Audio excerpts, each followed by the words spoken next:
question: how can you see a star that's hiding behind the sun?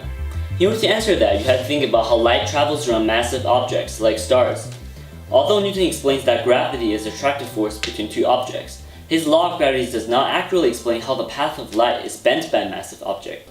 That's where general relativity comes in. Einstein's theory of general relativity is one of the towering achievements of 20th century physics.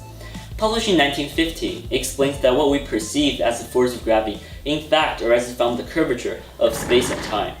Imagine you're in an elevator floating in space and throw a ball straight towards the wall. It would hit a point that is aligned with the throwing direction, right? Now imagine the elevator has a large acceleration as if the elevator was going up. Although the ball is still traveling the same horizontal line, to you the ball will appear to fall to the bottom of the elevator as if it was under gravitational influence, just like if you were standing on Earth. This concept is what Einstein realized, that an object in an accelerating reference frame cannot be distinguished from an object under the influence of gravity in a non-accelerating reference frame. This led Einstein to develop his general relativity theory, in which he theorizes that space and time are not independent from each other, but rather intertwined to define the foundation of space. Similarly, if you are holding a flashlight and assuming that the elevator is long enough, the light at the other end would also appear to be curved from its original point while the elevator continues to accelerate upward. Therefore, the movement of light in the accelerating reference frame is equivalent to the movement of light under the influence of gravity. Although Earth appears to be pulled towards the sun by gravity, there is no such force according to Einstein's theory.